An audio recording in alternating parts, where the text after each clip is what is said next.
My name's Luke Rudowski here of thebestpoliticalshow.com, and we will be going live for the next hour talking about all the latest and craziest news developing right now, as of course there's a lot to talk about, especially when it comes to the vice presidential future of the Donald Trump presidency. As in the making of this video, we just found out that RFK, Rubio, Bergram are all out, as Tulsi, JD Vance, and Vivek are still the larger possible pick for Donald Trump here, as of course there are still some very serious questions about the safety and security of the former president of the United States. There's also a lot of very big looming questions that the Secret Service still has to answer for. There's also a meltdown of people on social media like Destiny and other conspiracies that are absolutely crazy. We'll get into all of that with also my co-host, Clint Russell, who is here. We're going to be doing our best to also take calls in about 30 minutes from now from members of LukeUnfiltered.com. So if you haven't signed up yet, what are you waiting for? It's quick, it's easy, it's simple, and we're going to be doing our best to read off any and all super chats on mysuperchat.com. And we're going to be interacting with you guys as best as we can here, as we are now live in Milwaukee at the RNC. Shouts out to the Rumble crew. Shouts out to all the people behind the stage here who allowed this broadcast to happen here last minute. It really is something else to see everything, to see the professionalism, to see all the hard work, and to see the larger kind of security theater conundrum that a lot of people have to deal with just to be able to be here. And it's been an ordeal, Clint, and it's been freaking crazy. But we're very happy to be able to be live and to be able to host these conversations, which are critically important as of right now, since a lot of people aren't really connecting the dots. A lot of people are having a lot of wishful thinking, and I think they're absolutely wrong to do so. Yeah, well, I agree with you on that. Yeah, you're a trooper, man. If I had to go straight from Vegas to Milwaukee, I think I would have had an aneurysm. I took a red eye back to Miami, so that's where I'm at. But unfortunately, our last live show, we missed the probably the biggest news of the year by about 30 minutes.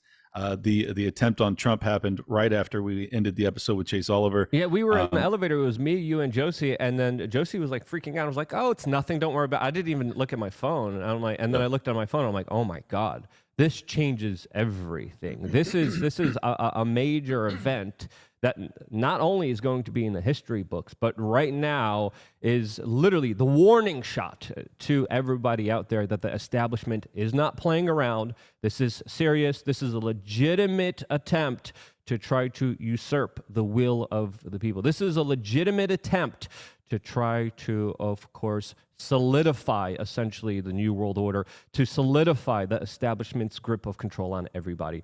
We should have went live. We should have said, okay, we're going to reset up everything. But it was such a shocking moment that I think emotions definitely, were playing strongly here, as I was just nonstop tweeting the situation with all the developments, trying to find out exactly what's going on. I'm still tweeting up a storm because the developments that are happening, that we're going to be telling you guys here in a little bit, are extremely shocking, extremely surprising. Well, I just want to give a quick shout out to the We Are Change Telegram chat, because they broke the news to me. I saw it in our supporter chat, and they said, Trump just someone just shot at Donald Trump. And at first I was like, there's no way. There's absolutely no way. But after the past 48 hours of diving deep, I have a fairly solid thesis as to at least what I think transpired, and I certainly believe that it happened. So we can set those conspiracy theories aside. Those are pretty wacky. We'll get into those a little bit. There's a lot of people attacking me.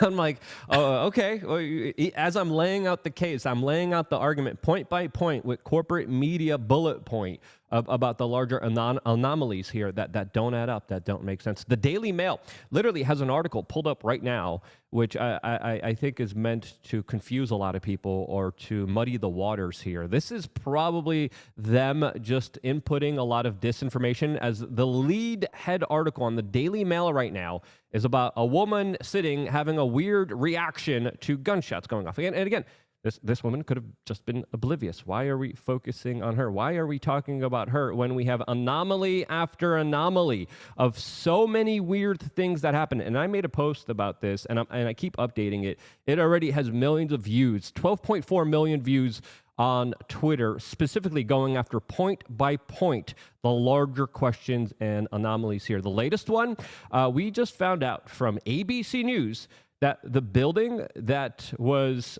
the area where this guy got on top of it and started shooting at Trump was actually the staging area for local police and the tactical team. That was literally the building that he decided to go onto with the rifle, with police officers underneath him, and take shots at the president of the United States. How in the world is that possible, Clint? That's another kind of question that I think people should be asking themselves now. Yeah, well, I think also there are reports, and I believe that they're accurate, that local PD, after many of the spectators, the Trump supporters, started pointing to the gunman, saying, "Hey, he's right there." That local PD, not Secret Service, climbed the ladder and went up there and came face to face with the alleged assassin. Yeah, that's bullet point 6 that I have up there. Bullet point 7 that I have pulled up on Twitter that I'm kind of organizing all my information on was that the rooftop was actually flagged as a security risk before the rally. This is NBC News. So you're telling me the main building that was flagged as a security risk you weren't paying attention to? How does that make sense there? As of course that literally was a building that had a perfect viewpoint of the stage. You would think they would try to secure it. You would think they would say, hey, this is a security risk since this directly allows anyone and everyone. But again, this is where the police officers were also kind of organizing. Yeah, well, so local PD, after being told that there's a gunman up there, climbs the ladder, comes face to face with the guy. Allegedly, the gunman points his rifle towards the police officer. The police officer panics and essentially falls off the ladder and injures themselves. And then, minutes later, the gunman opens fire. But I think that there's so many questions as to why the Secret Service would not have secured this building. As you pointed out, it's almost certainly the best possible vantage point. It's elevated. It has a direct line of sight. There's just no explanation. Then on top of that, you have the counter sniper team for the Secret Service that is up on what looks like some sort of barn, basically just some large structure off to left of the stage of Trump that appears to be staring directly at where this gunman is. We have that video. We have that video footage too. We're going to be playing it in just a little bit. As of course, what you just talked about was reported by the Associated Press. Police officers located the gunman and then ran away, retweeted.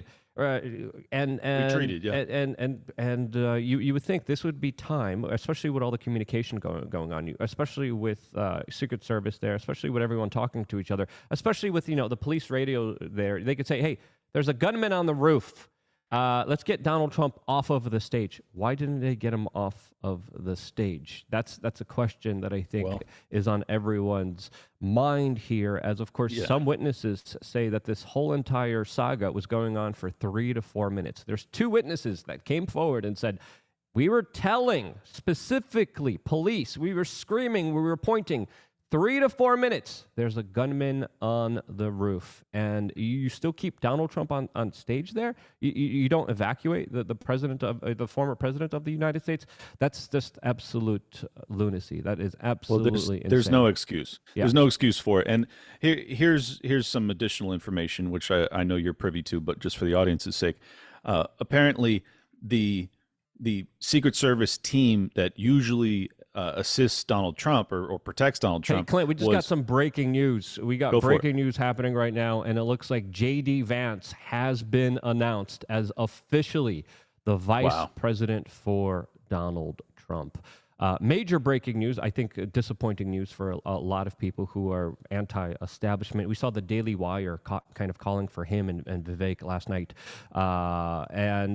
This is major breaking news happening right now. We're going to pull up the story just so we make sure everyone here is able to, of course, see it in real time. While you pull it up, let me also say I have an inside source that told me that RFK Jr. and Donald Trump had a multi-hour meeting this morning to discuss a unity ticket Apparently, they decided that they were not going to do that. That RFK would not be Trump's VP. So it does not surprise me that the announcement about JD Vance has just been released. Yep, this is it. It's official. Donald Trump picks JD Vance as running mate, opting for a MAGA favorite in last-minute decision. A major move, as of course a lot of people were reporting that there was extra security around JD Vance's home. Donald Trump said that he's one handsome son of a bee. That's literally from the former president of the United States. Is that how he announced it? And according to him, this is not good news in my opinion. But according to him, it was Vance who beat out two other finalists, and those two other finalists were Marco Rubio and Doug Burgum. Two horrible choices, very bad choices. I'm still kind of mixed on this particular choice myself, because my response from everything that happened was that specifically Donald Trump needs to send a signal to the establishment. Donald Trump needs to give the biggest FU ever to the establishment with his VP pick, and I don't think he did it today. I don't think this is a big FU. I think this is someone that was previously against him. This also has a very negative effect on the U.S. Senate, as of course the U.S. Senate just has a very small marginal lead that now will, of course, be taken away from the Republicans. And this overall, to me, is a very poor choice, very poor decision, and signals some larger problems for Donald Trump ahead. Yeah, it's honestly, it's puzzling to me. One, as you said, yes, it basically now makes it so that they don't have the majority in the Senate, or it makes it 50-50. I'm not sure exactly what the numbers are. Yeah. I have to look that up. But it's that's not good, that obviously. And then also, you just had an assassin, attempt to take your life, and I just don't perceive JD Vance to be the life insurance policy that we all know that Donald Trump needs. And I think that a guy like Vivek Ramaswamy actually offers that. Now, maybe there's something about Vivek that Trump's team has. Anybody, not just Vivek, Tucker Carlson, Alex Jones, you just had someone nearly take your life. The gambit, the game is being played here on an extremely serious level. If you remember watching our show days ago, weeks ago, and months ago, we specifically said Donald Trump needs to pick a candidate that will safeguard him from assassination. We were saying the next step here, the next logical step here, as of course they impeached him, they got rid of his social media, they censored him, they charged him, they arrested him, they were going to sentence him soon. The next step in order to stop him is to, of course, take his life. And it wasn't just us as independent media saying, hey, there's probably going to be an assassination attempt on Donald Trump. It was also Tim Pool. It was also Alex Jones. It was also Tucker Carlson. It was all of independent media that predicted what happened to Donald Trump. And we are also the same ones saying, dude, this is time than ever to really ratchet it up to a point where you're able to, of course, create a situation for yourself where you are going to be safe. I don't think Donald Trump is safe with a JD Vance. I don't either, man. And the only reason I said Vivek is because he was the only one that was in contention, that was being reported as a favorite at some junctions to be the VP selection. But honestly, I think that the reporting that you just read off, that the other two that he beat out being who was it, Burgum and who else? Marco Rubio. I think Burgum is a stooge of Bill Gates. Exactly. Rubio essentially a stooge of the intel agencies. Exactly. In the military-industrial complex. Absolutely. And the reason that they're reporting it in that fashion, saying that those were the two that he beat out, is because everyone they want you to breathe a sigh of relief going, oh, well, at least it's not those two. Well, now we got JD Vance. I don't understand the angle on this. I guess a lot of people theorize that Trump did not want someone that would upstage him, that had a bigger cult of personality, that had more charisma than him, or even approached his level of charisma. And I think that may have been kind of Vivek's undoing. But I agree with you. Tucker Carlson, Alex Jones, someone that the establishment is genuinely fearful of. And JD Vance just isn't that guy. Yeah, I don't think he is. He's a senator. They have dirt on all the senators.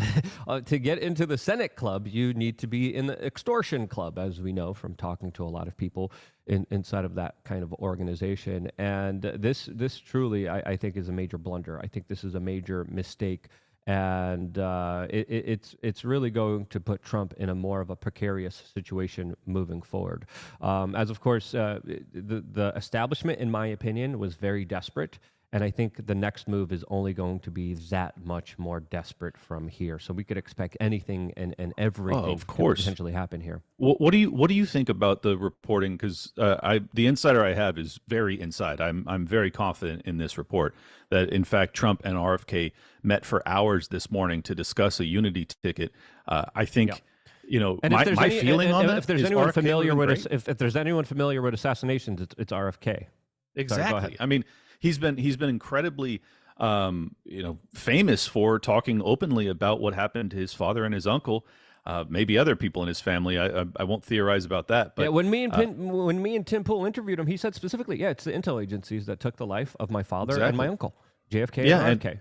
And he's been touring the country, basically telling in detail that story. I just think he's such. It's just absolutely fascinating to me that you would have a multi-hour discussion with that guy, given his history, and conclude that that's not your life insurance policy. I guess I just don't understand the J.D. Vance selection. I really don't. It's like Vivek, RFK, Tucker, all of those make sense to me. J.D. Vance simply doesn't. This is the statement from Donald Trump saying specifically, after lengthy deliberation and thought and considering the tremendous talent of many others, I have decided that the person best suited to assume the position of Vice President of the United States is Senator J.D. Vance of the great state of Ohio. J.D.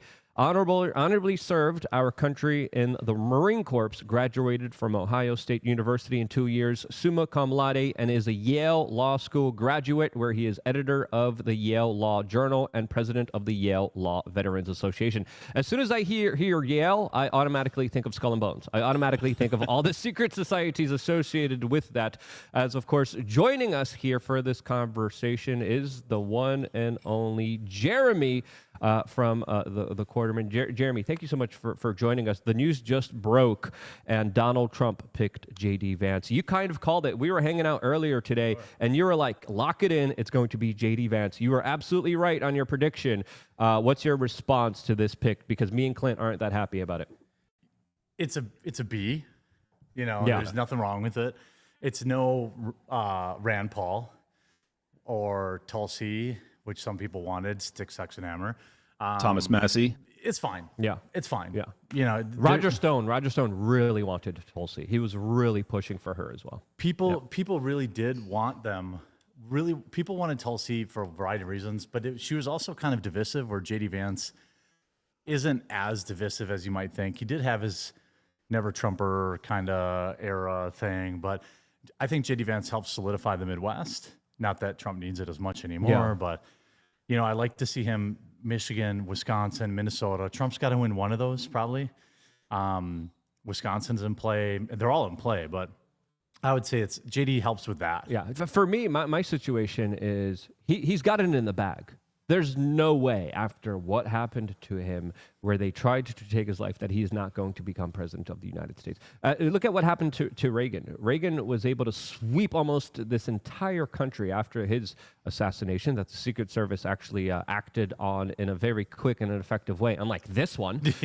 So now with this kind of gambit, to me, he has to pick someone anti-establishment, not even for the perspective of them ousting Joe Biden, because there's another perspective here. One, the Senate is now screwed, right? So the Senate loses a lot of power, which is not going to be good for the Republicans. But two, let's just say that they're going to replace... let's make sure you have headphones too, because we have Clint on the line as well joining us. Do we have another pair of headphones? We're working on it, just so you could hear Clint. But right now, I don't think you could hear Clint. But really quick, if they replace Joe Biden specifically with, let's just say Kamala. It's the only logic. It's the only thing they can do. You need someone like Tulsi in there. That's the Kamala kind of. She crushed her in the debate dominator. Too. Yeah. And let's just say it's going to be Michelle, Big Mike, right? Let's just say it's going to be her. You need another female to counteract her, right? Yeah. So strategically, this to me just just doesn't make sense. So Clint, just really quick, Jeremy can't hear you. We are working on a second pair of headphones, or maybe we could even just play the audio so you guys could hear Clint loudly. That could also potentially work as well. I think if you sit here, Jeremy, we'll be able to hear you correctly. I'm going to finish off reading Donald Trump's statement on this entire matter, as Donald Trump on Truth Social also says, JD's book, Hillbilly Alleged, became a major bestseller and movie, as it has had a very successful, he has had a very successful business career in technology and finance, and now during the campaign will be strongly focused on the people he fought so brilliantly for, the American worker, the farmers in Pennsylvania, Michigan, Wisconsin, Ohio, Minnesota, and far beyond. So it does look like Donald Trump is particularly hinting at a lot of the swing states that he is going to be trying to use J.D. Vance for as a way to kind of guarantee his election, which, again, to me, it's guaranteed. It's already done. To me, it's clear. A lot of people are voting for Donald Trump. Clint, Jeremy now has headphones so he could hear you. Oh, I'm so sorry, Jeremy, but thank you for joining us, brother. Oh, now I see you too. That's even worse. Yeah, I mean, look, I'm super disappointed because, as you were pointing out, Luke, I really think that this kind of locks up the nomination, or excuse me, the presidency, the second term for Donald Trump. So it really freed him to select whoever he wanted, and that it kind of removed the necessity of like countering a Kamala Harris replacing Biden at the convention, because I don't think it's going to matter. I honestly don't. So assuming that the elections are all good and everything. So from my vantage point, once you had that opportunity, why not capitalize on it? Why take someone from the Senate when you can bring in, I mean, genuinely, I think it could have been Tucker Carlson. I think it could have been RFK Jr. I think it could have been Vivek. I think it could have been a real outsider that really concerns these people. But instead, they go with J.D. Vance, damage themselves in the Senate. It seems very counterproductive on so many levels, and I don't really understand the rationale behind it. It seems kind of rash, honestly. Like, it's bizarre to me that Trump was calm enough to go to the golf course the day after there was an attempt on his life. I mean, God bless him that he's that type of dude. I'm certainly not. I would have been in bed trembling probably for the next week. But the fact that he made this decision when he made it, it makes me feel as if he probably had already decided before that happened. And I'm not sure that I personally would have shifted my sights. Yeah, same. Personally, especially after almost losing my life. If I'm almost losing my life, I'm going for broke. I'm saying bring in the biggest radical, bringing the person that scares the crap out of all these politicians. Give me Alex Jones. Yeah, Tucker Carlson. Give me anybody. Give me somebody that, of course, they're going to say he needs someone like the opposite of Kamala. Kamala's a brilliant pick for Joe Biden because everyone hates her, doesn't want her. Donald Trump needs the opposite of that, and I don't think he got it today. That's just my 2 cents. Some people are saying we're wrong, and we could respectfully hear them out. But to me, there's a lot more at stake here than a lot of people realize, and I think the independent media and the kind of people in the conspiracy world called it correctly for a very long time, and we're calling it now, and that's our kind of reaction to it. Yeah, I think that ultimately, I'm not as disappointed as it seems like you two are, but I'd already kind of like accepted it was going to be J.D. Vance. I don't really have a huge problem with J.D. Vance. I'm a Midwestern guy. I think he helps with Wisconsin, Michigan, Minnesota. I think that originally I thought, boy, Trump's not going to pick a guy that's more of a firebrand. That's why I thought was always working against Vivek. Trump doesn't like to share the stage. J.D. Vance is also pretty animated, pretty big personality. So I didn't think it fit, but all signs pointed to that. The other side of what you both are saying is like, hey, you dodged a bullet by a millimeter. I'm going for broke. I also think that it's also totally human to say I'm going with the safe pick. And J.D. Vance is extremely safe. He's been loyal. He's been ish, and he's pretty safe. And so there's that other aspect. Like Trump said, hey, I rewrote my whole inauguration speech. And he basically said, like, I turned the temperature down. He went from this fiery speech now to more, I assume it's going to be more come together stuff. And, having a near-death experience probably solidified, I'm not taking any more risks kind of thing. And I don't hate JD. But isn't this a risk, though? I mean, don't you, like, he was a pretty outspoken kind of a never Trumper from my understanding. Yeah. So I mean, the shift, granted, Vivek kind of had that arc too. A lot of RFK Jr. had that arc after 2020. A lot of people have had that arc. So it's very hard to know what's sincere and what isn't. But I will say this, it almost certainly lines up JD Vance to be the 2028 Republican candidate. Oh yeah, absolutely. That was another thing I liked about the pick. Like, I'm going to be, I guess I'm standing alone on the, I like the JD Vance pick just because, just from a statistical standpoint and like a chess versus checkers kind of thing. Like, it'd be nice to be, and this word means, this word is not, it'd be nice to groom someone else who isn't 100 years old. And there's a lot of that, like, hey, I love Doug Burgum. He's a nice guy. But now we're going to run the same thing again in 2028. The guy's 1,000,000 years old, and now he's a VP, and he gets all the shine, all the press. JD Vance is young. He's he can take these 4 years to take over the nomination. That doesn't guarantee he'll get it, but he's going to have probably the first pick, right? He's got the first chance at getting it, and assuming the bottom doesn't fall out in the economy, he's basically a lock for the RNC nomination, in my opinion. But yeah, look, I understand. I understand the perspective, but it's just like, I guess at the really it's wish casting on my part. Like, I really wanted someone that I thought was more in alignment with kind of this libertarian nationalist perspective, which Vivek has been attempting to popularize, and I think that's probably why I was so hopeful that it might be Vivek. But I totally understand also why, JD Vance does have the appeal. He does have a level of charisma that makes him a natural heir apparent in the same vein of a Vivek. He's a polished politician from Yale, right? So, well, I mean, he's more, but he also has that aura of being an outsider too.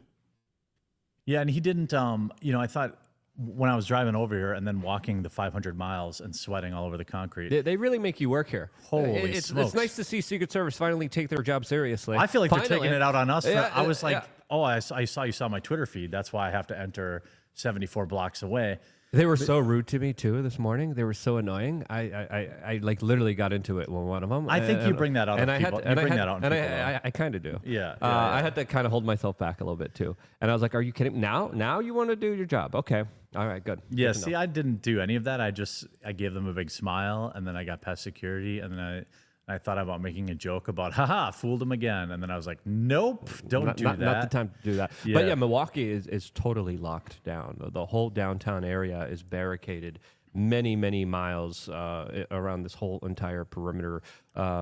Just getting in is virtually impossible. How does it compare to you said you've been to a bunch of these. Yeah. And when I was telling you, like, it's locked, you're like, nah, dude, they're always like that. But like, how do this is way more locked down than anything I have ever previously seen in my life. Well, it makes sense after this past weekend. Jeremy, we were talking about in the open, kind of like getting into the theories as to what may have transpired over the past weekend. I'm curious where you fall. Have you seen enough to be doubting, Secret Service protection? Are you doubting who was involved? Well, everything I see, I mean, in the wake of it all, right? It's super easy to be like, whoa, what the heck? I think, is it Hanlon's razor? Is that what it is? Don't ascribe malice, where basically being terrible is, the most likely answer. I feel like, boy, the two buildings would probably, with the high vantage point, should probably have been table stakes. But then the more I've read, there weren't actually that many Secret Service agents there. He did not have a full detail. Obviously, I think the president should probably step down.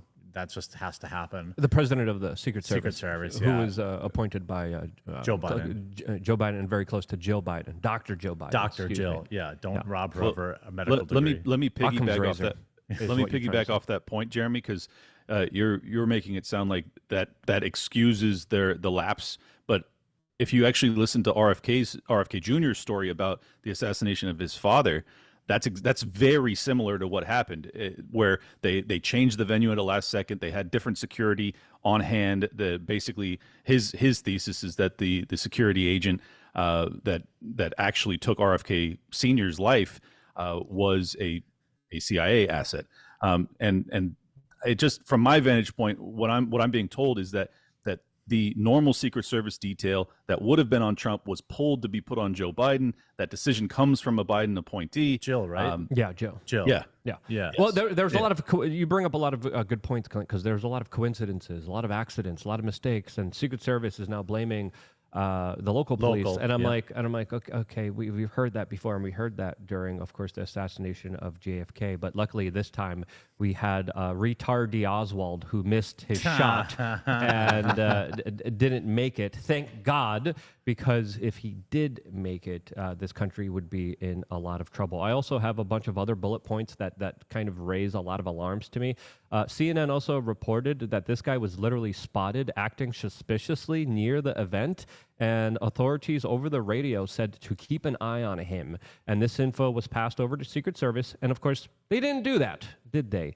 The BBC also reported that he made his way to the roof with a full kit, with witnesses seeing him do this all the time as they were screaming for 3 to 4 minutes. There's a guy on the roof with a rifle.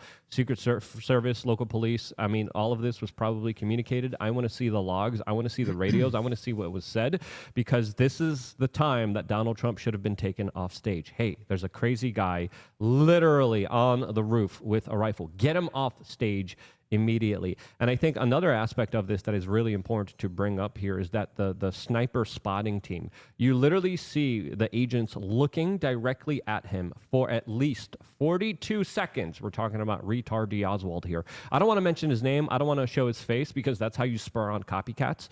This is why we have to be very careful as an independent media. But if you look at the specific sniper team, they're looking at him directly.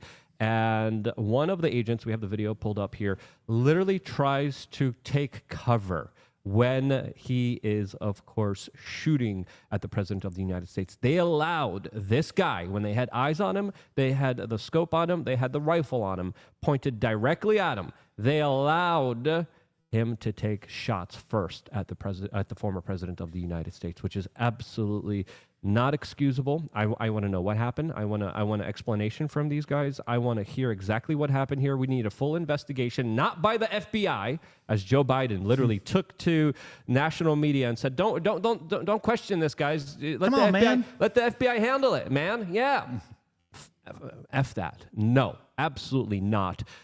We need a full, proper, independent investigation to find out what happened here, because we were just a centimeter away from this country being absolutely ruined and destroyed from inside. What the same FBI that lied to the FISA court in order to spy on Donald Trump's campaign is now in charge of telling you who's responsible for an attempt on his life? Does that sit well with anybody at all? There's no one in this country that isn't totally blue-pilled, setting destiny aside, that actually thinks that the FBI is going to get to the bottom of this. If anything, they're in obfuscation and cover-up mode, and it doesn't make me feel any better that they would actually, be put or tasked with trying to find out the truth here. I think that the best explanation for why that sniper didn't fire would have been that perhaps the spectators that are pointing out the alleged assassin that get local PD to climb that ladder, perhaps there was radio conversations between the counter sniper team and local PD saying, "We're on it. We're going to go check it." And then because that cop is climbing the ladder, he doesn't take the shot. I think that's literally the only justification. Cop, by the way, allegedly. I know, which makes no sense. It's bananas. And also, to add, I think you both agree, all of the things we're talking about, like pulling the trigger, not pulling the trigger, all this time that is passing as we look back now at every microsecond, the real failure is that really you feel like the protocol is like, if somebody farts and it smells weird, you just get him off the stage. Like, exactly. Yeah. There's a lot of like, well, they thought maybe it was a photographer, or well, maybe it's dude, just get him off the stage. Just say, okay, we got to take a break. It's whatever, not worth it. Yeah. And then figure it out. Yeah. Like, do you err on the side of caution? But the fact that wasn't done. They didn't just do that. They propped him up and they took him and they literally made him address the crowd. They didn't make him. Donald Trump wanted to. Yeah. But if you're Secret Service, look at the way that they responded to Reagan. Yeah. Reagan was shot in and out, already on the way to the hospital in a matter of seconds. This particular matter, you allow him to stand up during an active shooter situation. You allow him to look at the crowd. You allow him to pump his fist. You allow him to look at. You allow him to stay on there. No, absolutely not. As the women Secret Service agents were literally taking cover behind Donald Trump. Holy cow. There's another, like, this is such a weird aspect of the job, but that was pointed out by many people. Donald Trump is like 6'3" or 6'4". If your job is, the worst part of your job is literally being a human shield, like, you have to be taller. You have to be, can't be 5'6". Like, you can't, I wouldn't even go down the woman thing. I think that a woman could take You don't bring in the fat cat bureaucratic Becky with the fupa in there, No. who doesn't know what she's doing. That iconic picture of her, like, kind of like cowering behind while all the, quite frankly, all the men are like piled on top of him. I'm like, man, that's going to live in infamy. Like, Absolutely. Well, she and should be fired truth, immediately. The truth is that the protocol is that you don't know that there aren't multiple shooters, so you're going to surround your protectee from all angles. So she may have actually been doing her job to stand behind him. That's true. But the fact that she's huddled down, though, tells you that she's horrified and not at all equipped to be in that role. And I think that's the issue, is that the head of the Secret Service is now openly talking about, we're going to get more and more women on 30%, on this role. It's like, look, it's not that a woman couldn't do this job. It's that if you set a quota for it, no one's going to trust that they're actually qualified, and it's just crazy. I mean, you can't have DEI when the future of this nation basically hangs in the balance. I mean, we could have been in really dire straits this week had that bullet been an inch different. And you just can't have that lady on that job. I'm sorry. Not even an inch, a centimeter. Just a tiny little bit. Or if Trump doesn't turn and look at his chart. Yeah, it goes right in his ear hole. Or the wind. Literally impacting the probability of that shot as well. Yeah, he actually is saying that if it weren't for that chart being there, he wouldn't be here. I mean, and he's totally right. If he wasn't pointing at that chart, if he didn't yank his head one last time, because there's my chart. I love that chart.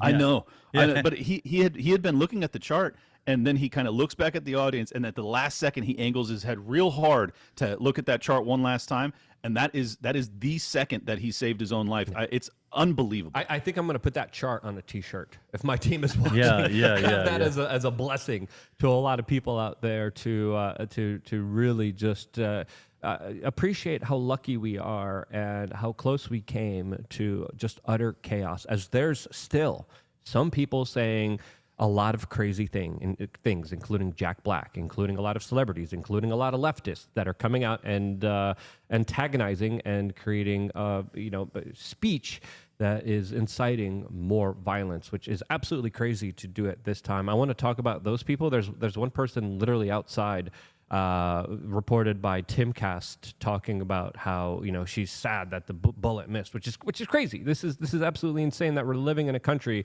where we have reached this utter point. We also have some breaking news from Secret Service and RFK, but before getting into all of that, we want to pay the bills around here, and we want to talk about the sponsor of this show, and that of course is Positive. I like the name. It's human grade. Pretty cool. It's good stuff. We're going to be taste testing this with Clint when we get back into the studio here. But Rumble really does work really hard. They allow us to have a voice, and we want to support their products and their services. And they just launched 3 of them. One of them is Positive, which is pretty awesome because, again, your pet is more than a companion. It doesn't just sit on your knees and wag its tail. It sees you. It's an extension of your family. They are there for you when you're lonely. They protect you. They love you. They follow you. But they also rely on you to keep them healthy and feeling great. Can you tell? I'm talking about dogs here, not cats. Yeah, I'm not a cat person at all. When you think of the traditional pet supplements and treats, what flashes to your mind first? The gross smell, the slimy, moist texture. Let's face it. Why would you feed your family member snacks that are so foul-smelling and even worse tasting than you would never think to eat yourself? Also, how can it be good for them? This is why we at Rumble started Positive Health, a company founded by the people who are not only fighting for free speech, but love their pets enough to make healthy, clean ingredients and great testing superfood, supplements, waffles, and pet products that are human grade. Yes, that means you could eat them too, Clint. Each Positive Superfood waffle is packed with the essential nutrients, minerals, and vitamins that your companion needs daily to stay healthy and full of energy. Go to their site right now to check out the superfood supplements and other products. Go to positive.com. That's PAWSITIVE.com/RNC and use code REDWAVE to save 15% off your first subscription order. That's positive.com/RNC, code REDWAVE to save. So yeah, thank you, Rumble. Thank you, Positive, and I'm sure Atlas is really going to appreciate these snacks when I get back. And me too. The RNC, yes, and Clint too. What's this I hear? What's this? Now I know there's a lot of important stuff going on, but what is going on with this Clint? I didn't know Clint was a huge wuss. I thought I heard he backed out now. On this. We have a Rumble rant from King of Biltong who says, okay. "Hello, the quartering. Hello, we are change. Are you guys going to tase Clint now?" I'm fortunately thousands of miles away. So We're negotiating. We've got someone outside. Go. Listen, we're negotiating right now, and we're thinking about a paintball replacement. We'll figure out something fun. I have pledged to get tased at 200,000 subscribers on Rumble, so I will keep my pledge. And not the first time to be tased. I got tased with Tim Pool a couple years ago. That video never made it to air from Disney, surprisingly. We also have another mysuperchat.com from Bad Dookie69 saying Trump getting shot has given us some of the best memes. Trump needs to use many men in an ad and do something. Mike Tyson, the Call of Duty, and all might memes me. LOL. Yes, there's a lot of memes. Well, 50 likes him, so he'll probably release the song. This is also the breaking news that we're finding out is that 50 Cent is working on a way to be a part of the RNC and to speak on stage. Oh wow! Dana White is also going to be here. Yep. RFK Jr. is here already. We should probably expect something from him on the stage as well. Probably. So there's going to be a lot of different people. Of course, that person you voted for in the RNC. primary too. I think I read Nikki Haley. Oh, You're a big Nikki Haley guy. I think you're mixing someone. Am I up confusing here. with someone else? Warhawk neocon death merchant Nikki Haley isn't really on the top of my list. Fully automatic of high heels. support. she's here. back. She's back from the dead after that Vivek That was massacre. bad. Yeah. How pissed was she when retard D. Oswald missed? How angry was she? Furious. As of course, we now also got the breaking news that Secret Service will now be given to RFK Jr. Here's the clip from Mayorkas. Good, by the way. The former president and their campaign. Oh. Hold on 1 second. Here we go. The former president and their campaign events is one of our most vital priorities. In light of this weekend's events, the president has directed me to work with the Secret Service to provide protection to Robert Kennedy Jr. Both prior to and after the events of this past weekend. All right, now we got a buffering issue here, and I think this is good news, smart news, but I just hope they don't give them all the DEI Secret Service agents. The amount of money. Can you trust the Secret Service after this? Yes, I think you can. I think you can't. I think. Well, you never trusted them in the I don't first place. trust anybody. Yeah, so, I mean, come on. You can't trust them, especially after what happened. I think that just like anything, when you allow, sorry to talk so much, Clint, but anytime you allow standards to lower when you have quotas, I think you can safely say that you can't trust that anymore. But I do think that you have a situation now where wheels seem to be turning a little bit. Like some people are probably afraid of losing their jobs or losing their power. I guess I'll know if some people step down this week. If nobody steps down, then no, you can't trust them. No, they need to be fired. There needs to be public hearings. Bring them out into the House of There is one. Representatives Monday, right now. right? Monday. And they need to testify under oath right now. Yeah. What in the world happened? We can't ever allow this to happen again. As of course, the rhetoric in this country, we've been warning about it for about 15 years. If you've been watching our YouTube channel specifically for 15 years, we've been saying, hey, there's a specific divide and conquer agenda happening that is placing people on the extremes of the political spectrum. Predominantly, a lot of people on the left. There also are some people on the right, and we could criticize that as well. But I think it's fair to say that a lot of the kind of more radicalized extremists are on the left. Just like we saw a couple moments ago where Timcast News was interviewing people outside and a far leftist protester, and she looks exactly like you think she would look, when being interviewed by, I think his name is Elahu, came out and says that it's a shame that the person missed. Yes, this is her own words, which is absolutely freaking crazy that there's people out there like this. You guys are out here on the heels of the attempted Trump assassination. Can I get your reaction to what happened the other day? Well, it's a shame the person missed, but it's ironic that the shooter was also a Republican. And I am scared about political violence. That's the talking point. That's the we Get this girl some positive. I see they have the dog ears. This girl needs some positive. She doesn't deserve it. She probably has a tail, and she's probably not as smart as promo code studio or whatever. We'll put that link in the comment section. But it's not just her. It's not just random crazy people outside of here, which kind of makes you wonder in this political sphere that's becoming so violent. We were talking about this last night too. I think it's only a matter of time until a lot of people are affected by this in the real world. And I think that sadly the shots that were fired at Donald Trump were some of the beginning shots. And this is ridiculous. There's no room for violence in the political sphere. The left has introduced it. The left has normalized it. The left right now is going on talking points that are absolutely insane, delusional. They're calling this guy a Republican. Are you kidding me? And of course, the first post on Reddit last night was that this guy's a Republican.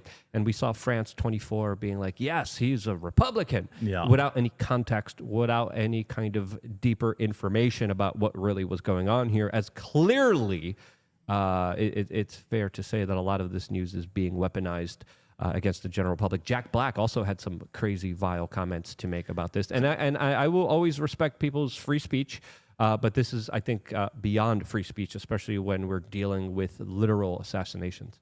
Yeah, hey, Clint, I wanted to get your take. I don't know if you guys, if Clint and Luke, if you saw the clip of somebody showing up at this lady's work who worked at Home Depot and made a post on Facebook and was like, something like this.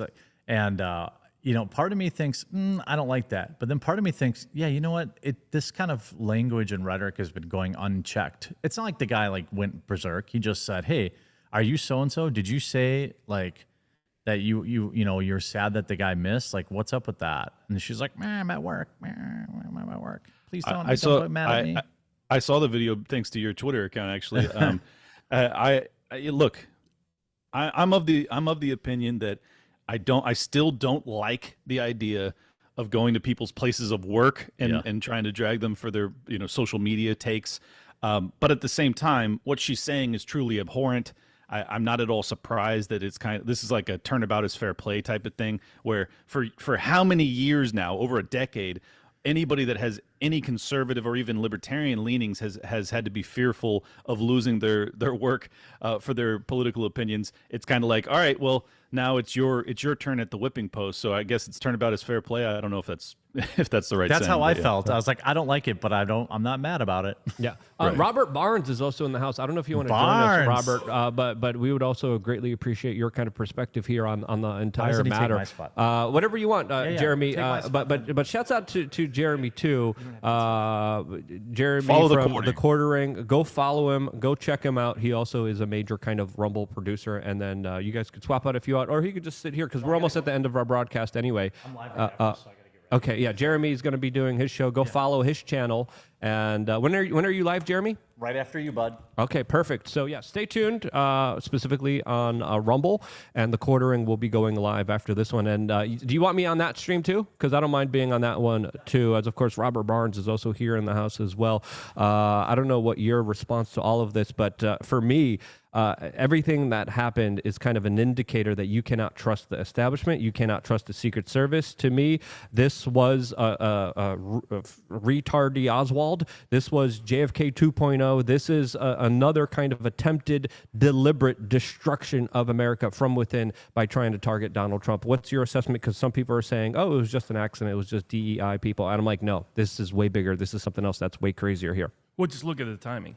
I mean, the timing was right before this convention. Yep. So it was designed to be, we were supposed to be here picking Donald Trump's replacement, which would have been an establishment pick. I mean, Mitch McConnell's down there on the floor, all that. You see, the Governor Hogan from Maryland's down there pretending they like Trump. They were here to nominate Trump's replacement.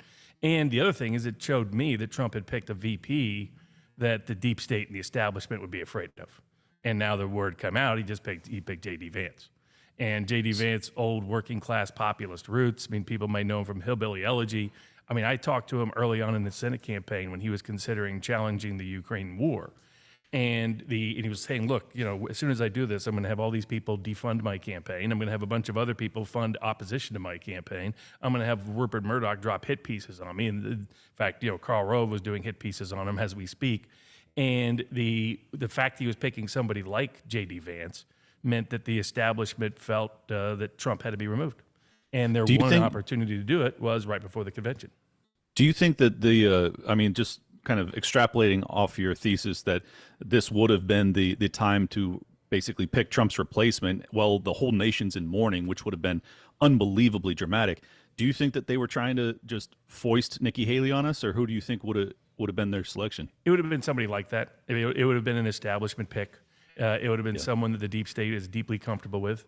Clearly, I think there was great pressure on Trump and to pick somebody like Tim Scott, to pick somebody like Marco Rubio, to pick someone like a Bergrum. Yeah, Doug Bergrum, who's Mr. Bill Gates. Got all kinds of deep state ties. Bill Gates is the personification of evil in the world. But in my opinion, I think Trump should have went way more anti-establishment to set a kind of warning message to the establishment that if they take him out, there's going to be someone else more of a radical than him in there. To me, what do you think of this pick? Because I have mixed feelings on this personally myself. I think he could have gone. I think he could have gone way more anti-establishment. JD is the most sincere, committed, anti-war populist that he could have picked, other than Tulsi Gabbard. Yeah. So I think it's mostly not known because what people knew about JD was, he was not on the Trump bandwagon when he was promoting his book and his movie, and so people highlighted those things. He has a long populist history. He was skeptical of Trump being sincere, and then he saw Trump and he changed his mind. Not only changed his mind, he decided to enter public office. But this was the only candidate to come out and challenge the Ukrainian war in March of 2022 at the peak of the insanity. Nobody in Washington was willing to say boo other than Thomas Massie and Rand Paul. And even they were relatively, they weren't eager to jump out in front of the train. JD was the one that jumped out and led everybody. And then he won the primary, shocked everybody. Then he won easily in the general election. And it was a sign that populism could work. And he has been the most consistent populist advocate in the U.S. Senate. And he's right there with Rand Paul at questioning large aspects of the deep state apparatus. He's deeply opposed to the war machine. He's skeptical of NATO. In other words, he is more radical than Trump from the establishment's perspective. That's why they hated him so much. That's why they tried to kill Trump this weekend. Yeah, what do you think is next? Because to me, this was a very desperate move by desperate people. I think the Supreme Court decision played an impact on this. I think them moving the sentencing for Donald Trump also had a larger impact from this. We just heard that the charges against the document case were just dropped specifically. For me, this was a very kind of cornered animal, which we were warning about for many days, weeks, and months on now, saying they're going to lash out. They're going to do something big. They're going to do something major. Trump needs to assassinate proof himself. We've been saying this for months, by the way. So has Tim Pool, Alex Jones, Tucker Carlson, all these individuals in independent media that are tuned in. You're tuned in as well. You're very smart. You have a lot of hindsight in this entire movement and this entire sphere. How do you see this kind of progressing? Because I see larger escalations ahead here. I think that there's not much they can do with Trump now that J.D. Vance is the pick. He's now the nominee, that J.D. Vance would be the replacement. He's as much of a threat to the deep state as anybody. Trump was here in Milwaukee meeting with Robert Kennedy, talking about ways to align. Robert Kennedy's a great threat to the deep state apparatus at multiple levels. So the question is, what do they do next? I think the biggest risk is that they go the other direction. For example, Joe Biden's not going to step down. So the only way they're going to get Joe Biden to step down is if they remove him. But the problem is, how do they remove him and not get stuck with Kamala Harris? And there could be another event that they look at the right-wingers and they said, violent right-wingers did this, therefore we need to, a greater move, a bigger move that would be far more sinister and would allow the deep state apparatus and the national security apparatus to, of course, swing back in another complete different direction. And it would probably happen right before the Democratic convention in Chicago, infamous 1968, where everything went nuts the last time. Yep. Imagine if all of a sudden they're trying to pick a candidate out of the blue again. And who's probably going to step into the rescue, of course. If Kamala Harris, let's say something's happened, something horrendous has happened. Let's just say Biden and Kamala are taken out. Yeah. Then who's going to come to the rescue, of course. Of course. Dear Hillary Rodham Clinton. And the Obamas as well. They're also Oh, vying and fighting each other and in it's their own power factions as well. And where's the convention? Chicago. Exactly. The base of the Obama political machine. Yep, and then they're going to have to say, we're going to have to step up because of these extraordinary times, and we're going to have to take charge and lead. Exactly. And this is why violence is never the answer. This is why, as independent media, we have to get the message out there. Do not react violently. Violence is a tool of the state that they have mastered perfectly, and there is no way for free people, independent people, to use that in any way, shape, or form. So we have to be on alert more than ever. We have to keep our eyes open more than ever, and we have to de-escalate violence and crazy situations from exploding and taking place. Will we be successful? There's a lot of things at stake here, but I think one thing is guaranteed, that it's only going to get a lot crazier from here. No doubt. And their failure to take out Trump is of greater consequence than I think anybody realizes. And that iconic imagery of him standing up and raising the fist and being defiant to that corrupt system is going to be one of the most iconic moments in American political history. It's in the history books. Clint, what do you think? As of course, you were just on a Space with Destiny. You were talking to him, and he represents one of the people who are kind of lost, who are kind of radicalized, who are dealing with some significant pain and pressure, and really saying some kind of outlandish things. And I think he represents a lot of troubled people out there that are going through a very difficult time right now. I couldn't agree more. I don't know if perhaps stupidly, I spent about an hour on a stream with him yesterday. You guys can watch it on his stream if you want to, but I'd rather you not pay the guy for his spiral. He does. I think he's very reflective of millions and millions of Americans that perceive not just the Republican politicians, but the Republican voter as existential threats to them. And therefore, they are willing to commit absolute atrocities in the name of basically defending themselves from what they perceive to be some sort of, Christian nationalist future or whatever they perceive is coming around the corner with a second Trump term. But at the end of the day, I think that hopefully Robert's right, and that they will not take another attempt on Trump. Alex Jones was predicting yesterday, and I am very concerned. I share his concern, I should say, that, and Robert actually alluded to it as well, that perhaps now the play is that they go after the Democrats, and then they try and paint it as some sort of crazy, right-wing populist rebellion or something like that. I just don't see that. I mean, if you look at what happened in the aftermath of the attempt on Trump's life, you did not see riots. You didn't see really protests. I mean, there was a lot of outrage, but no one got in the streets and did anything crazy. I don't think that the fear-mongering that the FBI and other three-letter agencies have been trying to muster when it comes to the populist right is real, and I hope that they don't go that direction, because I really don't think that there are elements in this country that want to use political violence in that fashion. But the next 4 months are going to be as perilous as anything we've ever experienced in my lifetime. I really believe that. Absolutely. I think, if it was just a centimeter just away, the gloves would have been off. This country would have been done. It would have been over, and chaos would have just been in all of our lives right now.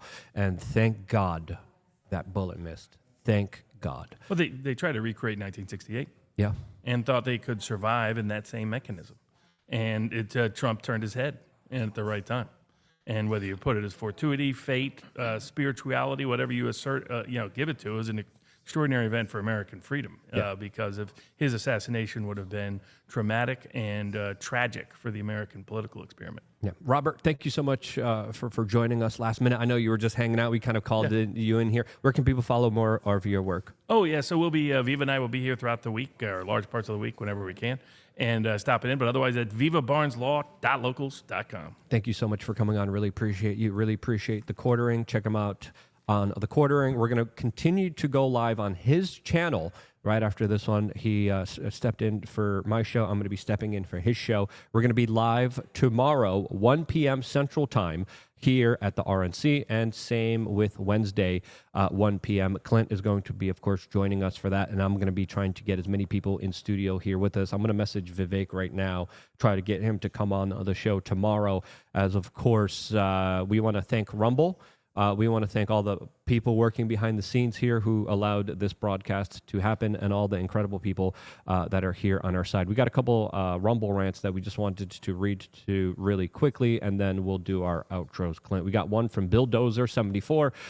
Great Rumble member who says, speaking of major Rumble producers, my humble account just hit 300 followers at BillDozer74. Stream on Thursday at 9:30 p.m. Central. Thank you. God bless Trump. God bless the USA.